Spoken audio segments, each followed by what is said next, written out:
Hello दोस्तों, veterans नमस्कार। मैं दीवान सिंह। आपको पता है कि फाइनेंस बिल में एक चैप्टर डाला इन्होंने, validation of pension rules and principles, और उसकी वजह से कुछ कन्फ्यूजन पैदा हुए। कन्फ्यूजन के बाद काफ़ी वीडियो बने कि भारत सरकार ने 1/1/2026 से पहले जो पेंशनर पेंशन जाएंगे और 1/1/2026 के बाद जो पेंशनर जाएंगे उनमें एक डिस्टिंक्शन पैदा कर दिया है प्री और पोस्ट का। काफ़ी वीडियो बने, काफ़ी लोगों तक गए। उसके बाद माननीय श्रीमती निर्मला सीतारमण के माध्यम से इंडियन एक्सप्रेस का जो इंटरव्यू था उनमें कहा गया ऐसा कुछ भी नहीं है, लेकिन एक्चुअल में जो वर्डिंग है फाइनेंस बिल में वो डाउट पैदा करती है, एप्रीहेंशन पैदा करती है। अब क्योंकि हम तो जो नोटिफिकेशन में जो वर्डिंग है, जो फाइनेंस बिल पास हुआ है उसमें जो वर्डिंग है हम उसी पर जाएंगे, इधर उधर नहीं। और उसको पढ़ने के बाद ऐसा लगता है हाँ इन्होंने डिस्टिंक्शन किया है। अब क्योंकि इसका क्लैरिफिकेशन यदि वित्त मंत्री जी देती हैं तो इसका मतलब ये हुआ ये पॉलिटिकल स्टेटमेंट है। जो गोपाल मिश्रा जी हैं, नेशनल काउंसिल के जो जनरल सेक्रेटरी हैं, उन्होंने एक ऑनलाइन पेंशन पर मीटिंग ली सेक्रेटरी के साथ और वहाँ कुछ अपना मुद्दा इन्होंने रखा, और रखने के बाद इसको पढ़ने के बाद ये पता चला कि तूफान अभी थमा नहीं है। जब तक कि इसका डॉक्यूमेंट्री प्रूफ नहीं होगा, नोटिफिकेशन नहीं निकलेगा कि कोई भी डिस्पैरिटी पैदा नहीं की है, कोई भी डिस्टिंक्शन पैदा नहीं किया है, तब तक यह तूफान थमेगा नहीं। मेरे हिसाब से ये लेटर पढ़ने के बाद मैं इस निष्कर्ष पर पहुंचा हूं, हाँ अभी तक सरकार ने कोशिश की है कि प्री और पोस्ट या कोई पे कमीशन आता है और जहां से ये लागू होता है उससे पहले के जो पेंशनर पेंशन जा चुके हैं उनमें ये भेद कर सकते हैं। अभी तक वो भेद खत्म नहीं हुआ है। काफ़ी कुछ देखने के बाद अब मैं इसको पढ़ के बताता हूं क्या है। सब्जेक्ट है brief on the meeting held with secretary pension DOP and PW on 29 March 2025। Latest है through video conference on the provisions on pension disparity passed in the finance bill by the parliament. इसके संबंध में दिया गया है कि जो finance bill pass हुआ है उसमें पेंशन में डिस्पैरिटी पैदा किए हैं।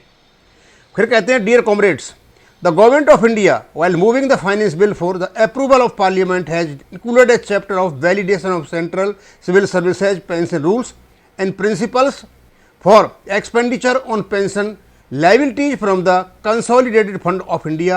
Through this, government has got authority to establish distinction among pensioners which may emanate from the accepted recommendations of the Central Pay Commission, and in particular a distinction may be made on the basis of the date of retirement of a pensioner or the date of authorization of the accepted recommendation of a Central Pay Commission. After the passage of the finance bill in Parliament, there was opposition inside the Parliament and outside by the staff side of the NCJCM and also by various pensioner associations. Since it takes away the parity in pension recommended by 7 CPC and implemented by the Government of India. Moreover, since the 8 CPC has also been announced, pensioners all over the country were concerned about their pension revision and also for maintaining the parity between the pensioners who retired prior to 1/1/2026 and those who will be retiring after 1/1/2026 expected date of recommendation of 8 CPC.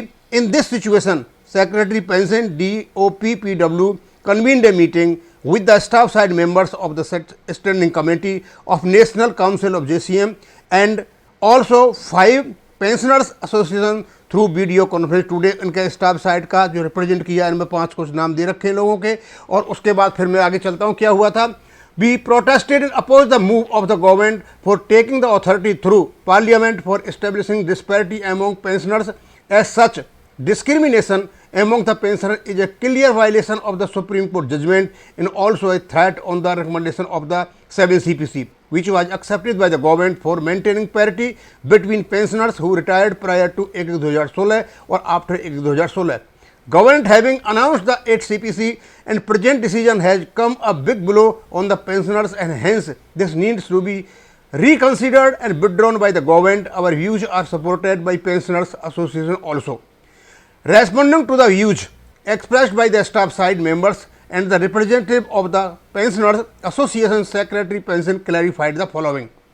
Since the 5th and 6th CPC has maintained disparity between pensioners who retired before and after 1 January 1996 and before or after 1 January 2006 respectively, which the government also agreed and implemented those recommendations. However, government was not having any authority in the pension rules for providing such distinction according to the Supreme Court, and hence government for having the authority, the provision have been incorporated in CCS pension rules. यानी 1996 में और 2006 में जो disparity इन्होंने डाली हमें दिखाई देती है OROP में भी, उसका इनके पास कोई रूल्स रेगुलेशन या प्रोसीजर नहीं थे। ये कहते हमने उसको डाला है। The apprehension that the parity between pensioners given by 7 CPC and implemented by the government will be taken away is not correct, since it is already there and the same will be continue to be there with the 8 CPC also, and hence there is nothing to worry and government is committed toward the welfare of pensioners. बड़ा स्पष्ट कहा है उन्होंने कि 7वें वेतन आयोग में जो पैरिटी थी, पैरिटी कैसे आई थी आपको पता है कि पेंशन का ऑप्शन नंबर 1 जो था उससे पैरिटी आई थी।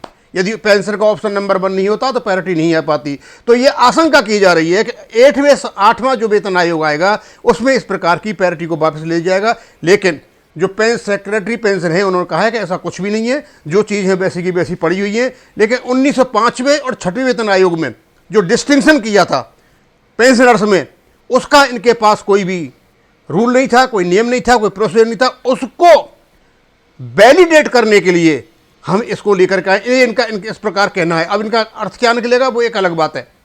इन view of the above clarification given by the secretary we demanded that to remove the fear and apprehension in the mind of pensioner. Government should issue a clarification issue करे, एक तो मांगा इन्हें clarification दो in this regard, and the same should be included in the terms of reference. और terms of reference जो हैं 8वें वेतन आयोग की, उनको अवगत कराया जाए।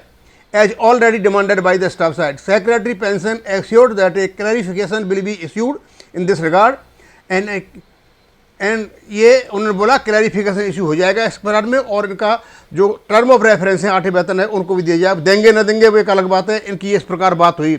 और इन्होंने कम्यूटेशन को 12 साल करने के लिए भी अपनी डिमांड रखी। तो उन्होंने ये कहा है कि ये 12 साल का कम्यूटेशन का जो मैटर है 8वें वेतन आयोग को रेफर कर दिया जाएगा, और 8वां वेतन आयोग बताएगा कि इसकी ईयर्स 12 साल होनी चाहिए, 14 होनी चाहिए, 15 होनी चाहिए, वो उनको बताएंगे। ये सब कुछ पढ़ने के बाद मेरा ऑब्जर्वेशन ये है कि अभी तक ऐसा कुछ भी नहीं हुआ है जो फाइनेंस बिल पास हुआ उसके अगेंस्ट में जिससे डॉक्यूमेंट्री या वैलिड रूप से यह कहा जा सके कि भारत सरकार ने पेंशनर्स के बीच में डिस्टिंक्शन नहीं किया है। मुझे तो ऐसा लगता है इससे डिस्टिंक्शन हुआ है, लेकिन वो ये कहते हैं कि 5वें और 6वें वेतन आयोग में जो डिस्टिंक्शन हुआ था उसके कोई नियम आज तक नहीं बन पाए। उन नियमों को वैलिडेट करने के लिए कि डिस्टिंक्शन हुआ है, इसलिए हमने इसको यहां पे किया है। लेकिन 7 CPC किसी प्रकार का कोई डिस्टिंक्शन नहीं था, वह पैरिटी थी, और 7वें वेतन आयोग में जो पैरिटी थी इसको मेंटेन किया जाएगा 8वें वेतन आयोग में। अब 2 बातें निकल करके आती हैं। ये डिस्टिंक्शन की जो बात है रही है ये क्या है? गवर्नमेंट कहती है कि 5वें और 6वें वेतन आयोग में जो पेंशनर्स के बीच में डिस्टिंक्शन हुआ था वेतन आयोग के आधार पर, उसके बारे में अभी तक कोई रूल्स और रेगुलेशंस नहीं थे।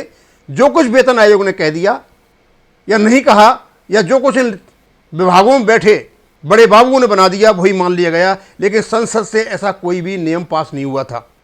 अब क्योंकि संसद से यह नियम पास हो गया है तो 5वें और 6वें वेतन आयोग में जो डिस्पैरिटी थी वो ऑटोमेटिक वैलिड हो जाएंगी। इसका मतलब यह हो गया कि OROP में जो पोस्ट 2016 और प्री 2016 ये इन्होंने गलत किया है, ये मानते हैं कुछ कि वहां पैरिटी है, लेकिन 2006 में, प्री 2006 और पोस्ट 2006, प्री 1996 और पोस्ट 1996, वो उसको कंफर्म करने के लिए, उनको वैलिडेट करने के लिए ये फाइनेंस बिल में इन्होंने ये बिल डाला है। अब असलियत तो ये जाने इनके क्या अर्थ निकलते हैं, ये लीगल पॉइंट से हैं, आगे चल के पता चलेगा क्या होता है क्या नहीं होता है। लेकिन अभी तक पेंशनर्स के माइंड में ये डर और भय पैदा हो गया है कि गवर्नमेंट इस फाइनेंस बिल में, इस चैप्टर के माध्यम से पेंशनर्स में वेतन आयोग के आधार पर डिस्टिंक्शन पैदा कर सकती है। अब जैसा भी सूचना हमारे पास आएगी हम आप तक पहुंचाते रहेंगे। अभी तक तो ये सब कंफ्यूजन में है, अभी ये तूफान थमा नहीं है। अब मैं यहीं खत्म करूंगा। थैंक यू, धन्यवाद।